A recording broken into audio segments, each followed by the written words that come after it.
Good morning. Hey guys, I just wanted to show you something real quick. We're going to get right into it. Donald Trump, okay, the day that the attempted assassination in Butler was on Saturday, July 13th, 2024, okay? Now, when you come down and you go to the corresponding Jewish calendar, that would fall on the 7th of Tammuz, which would be July 13th, 2024. Okay? July 13th, 2024. It gives you the Hebrew date, the Torah portion, the weekly Jukat, the day of the week, and it did fall on Shabbat. It was on a Saturday. Here's the readings. They did a red heifer reading the same exact day that Donald Trump's assassination attempt, the red heifer. It was used for spiritual purification after someone came into contact with a corpse.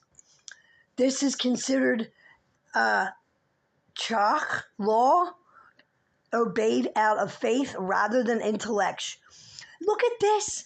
This is when Moses struck the rock after 40 years in the desert because they got thirsty.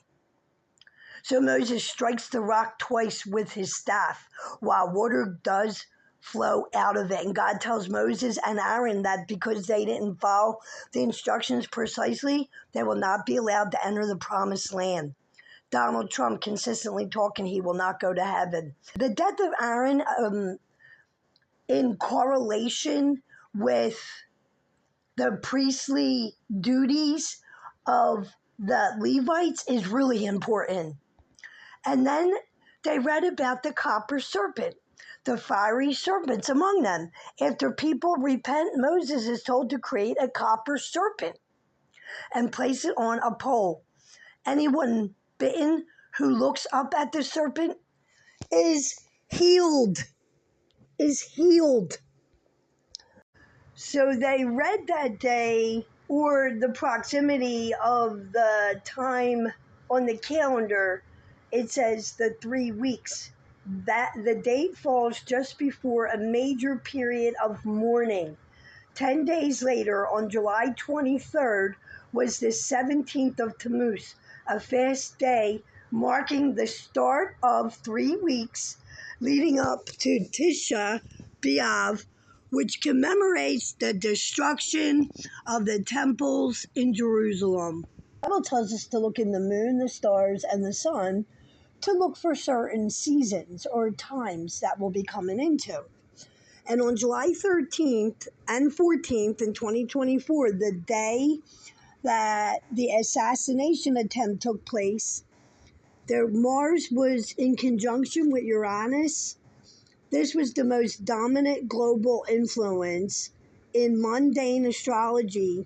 Mars is the planet of action and aggression, while Uranus is the planet of shocks, revolution, and the unexpected.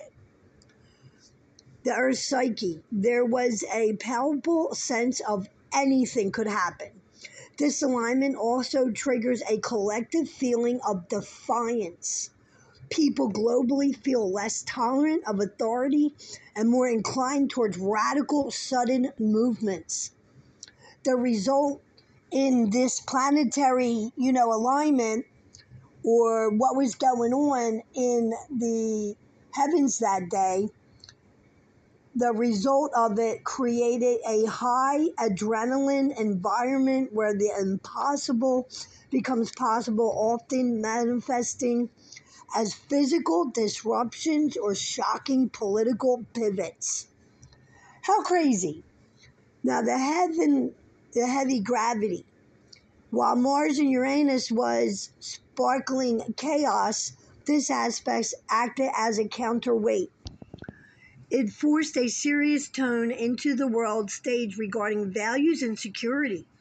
It's an adult in the room, energy that makes the collective crave stability and tradition even while everything else is moving too fast. So this was the heavy gravity. This is Venus on July 13th, 2024. The result of that is public discourse often shifts towards preservation, protecting what is old, established, or fundamentally ours. And then the sun is in Cancer. It says the sun's position in Cancer colors the entire month's vibe with themes of tribalism and the home.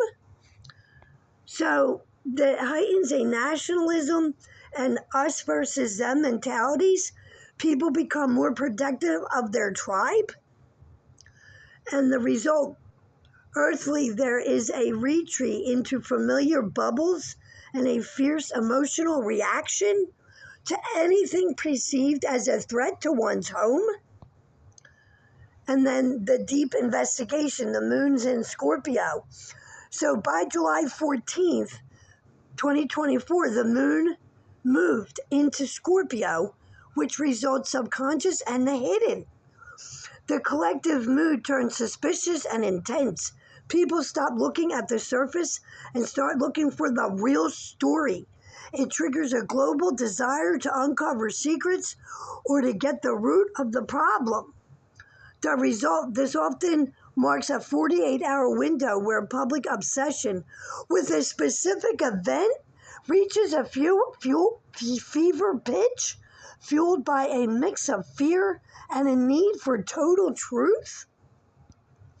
So on these 2 days, the world was caught between extreme relentless and a deep need for security. This usually results in a snap, a moment where the tension of old world meets a sudden shocking glimpse of a new, unpredictable reality. So that's what happened in the stars that day, and the moon, and in the sky, the planetary transits, and a rare lunar event involving the star Spica. There you have it. And so it says in Luke 21, and there shall be signs in the sun and the moon and in the stars, and upon the earth, distress of nations with perplexity, the sea and the waves roaring. Everybody knows that passage. And in Joel 2, it says, the sun shall be turned into darkness and the moon into blood before the great and the terrible day of the Lord come.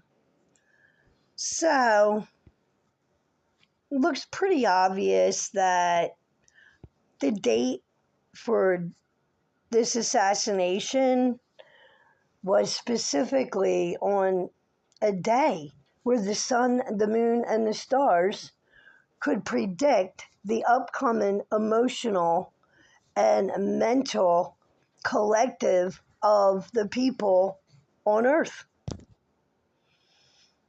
And it actually corresponds with what's going on. So it's just so crazy. All right. Well, God bless everybody. Have a great day.